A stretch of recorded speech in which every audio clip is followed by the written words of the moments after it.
off. We're going to go to the governor right now at the State Highway Administration. He's coming to the podium to update us about the situation across Maryland. Let's look at that now. Thank you all very much for being here.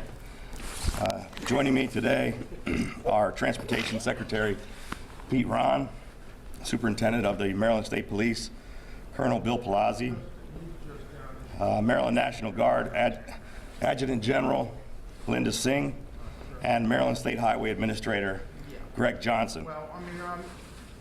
I want to begin by thanking each of them, our entire cabinet and senior staff, the thousands of dedicated state employees, members of law enforcement, National Guard, emergency responders, highway workers. I'm really very proud of the job that they've been doing. They've done an amazing job. I also want to thank the local governments, local first responders, utility companies, the line workers, and countless volunteers for their tireless efforts. They've been working around the clock, 24 hours a day, and will continue to do so in the days ahead. Most importantly, I want to thank the citizens of Maryland for heeding our call to be patient and to be safe by staying off the roads. Over the last 36 hours, the entire state of Maryland has been impacted by Winter Storm Jonas, the most significant and widespread winter storm our state has ever experienced. This storm impacted a total of 11 states and 85 million people along the East Coast. Here in Maryland, we received a season's worth of snow in just 2 days. Most parts of our state received an average of 1 to 2 feet of snow, with parts of western Maryland receiving upwards of 3 feet, and a few areas in Frederick County seeing more than 40 inches. The severe nature of Winter Storm Jonas resulted in a number of roof collapses across the state, including condominiums in Gaithersburg and a Safeway in Bel Air, high waves and significant damage to Ocean City's fishing pier and boardwalk, coastal flooding in the areas of the lower eastern shore. It resulted in the closure of Interstate 70 and 270 last night, and heavy snowfall, frigid temperatures, and wind gusts up to 45 miles an hour across the entire region. It has been very trying and difficult 36 hours for Marylanders. And even though the storm has now moved past us, getting back to business as usual is going to take a considerable amount of time. There's still a great deal of work to be done to conduct damage assessment and recover from a weather event of this severity. I want Marylanders to know that our state has and will continue to coordinate all available resources in the coming days as we move from a response mode to a recovery mode. The Maryland Emergency Management Agency is coordinating resources between all state agencies and local governments. It's our intention to seek disaster relief from FEMA in the coming days. And MEMA will be working with local jurisdictions to carry out damage assessments across the state. Since Friday afternoon, the Maryland State Police have responded to more than 1,300 calls for service, provided assistance to over 600 drivers, and responded to 187 accidents, with troopers continuing to patrol our highways.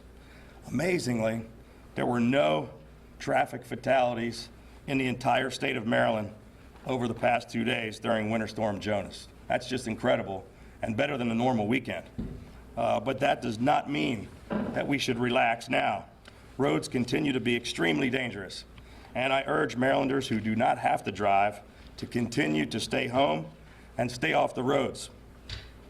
The State Highway Administration has moved all staff and contract forces have mobilized with more than 3,000 pieces of equipment. We've got 365,000 tons of salt working hard to clear all of our roadways. More than 700 National Guard soldiers and personnel, including 212 vehicles, are mobilized all across the state and have responded to incidents including flooding on the eastern shore and roof collapse in Montgomery County.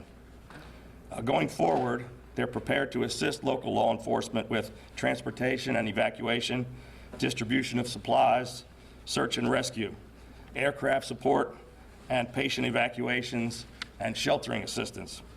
The Maryland Department of Human Resources has been coordinating with the State Shelter Task Force and the State Feeding Task Force to support mass care and sheltering throughout the state. They are working directly with BWI Airport to assist any travelers who may require sheltering. The Maryland Department of Health and Mental Hygiene is providing assistance to residents to secure needed prescriptions and to get those in need to hospitals and to essential health appointments. And the Governor's Office of Community Initiatives continues to coordinate with the Maryland Departments of Commerce and Human Resources to receive and distribute donations and to gather volunteers to help those residents affected by the storm.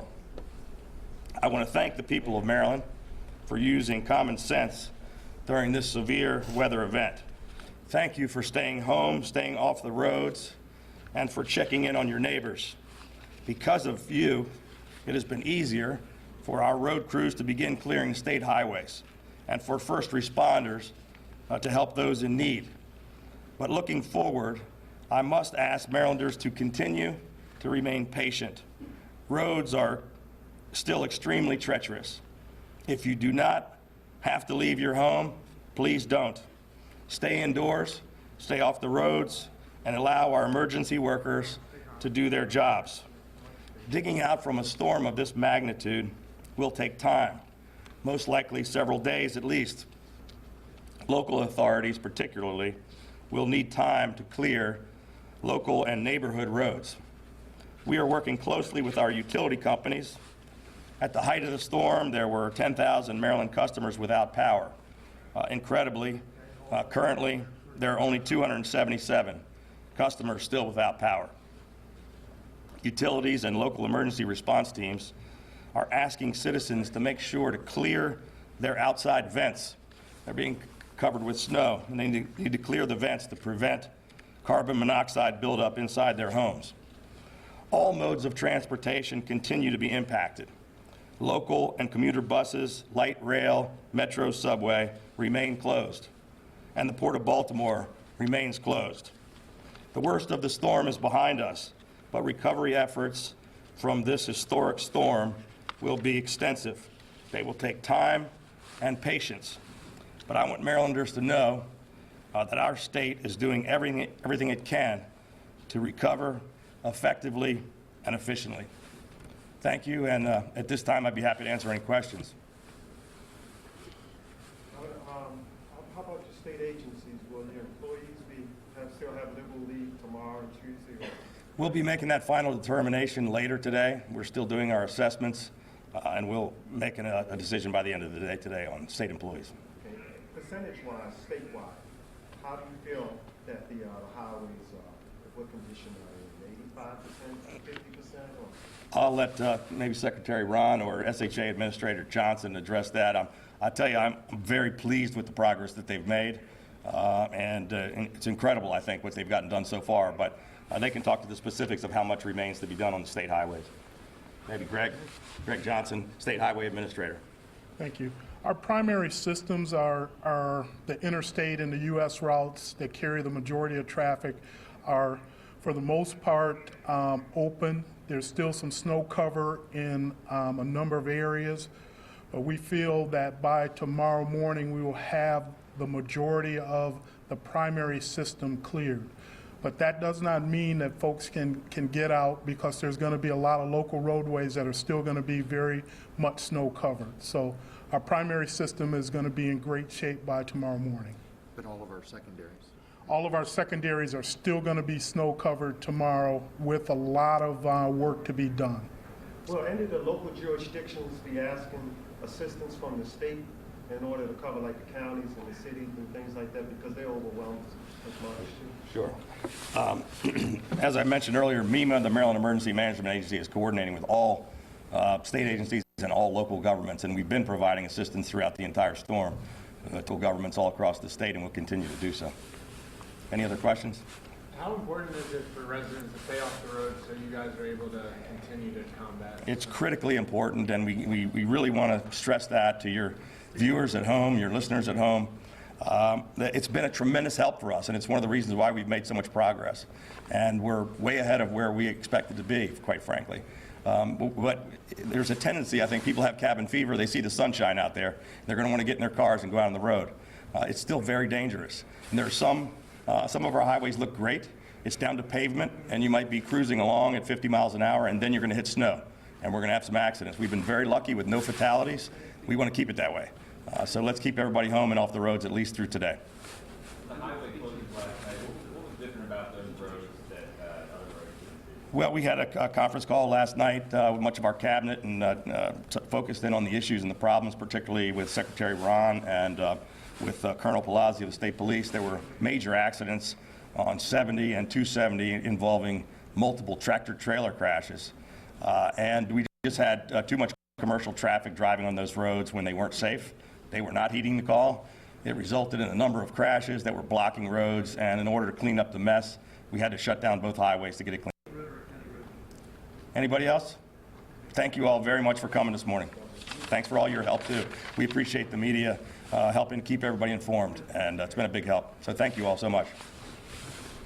All right, that's Governor Hogan at the State Highway Administration with National Guard officials and highway officials just updating us. I think the biggest thing that came out of that was that Maryland weathered the storm okay, power outages okay, no fatalities on the roads over the course of this long storm. Sure. So we did okay. I think a lot of that is the preparation. We really Yes. knew ahead of time. There weren't any major surprises at the end. I think everybody was surprised when it just kept coming and coming and coming. But really, preparation was key to this. And we knew it was coming, and we have to give a shout out then to all the meteorologists out there for predicting the storm so well.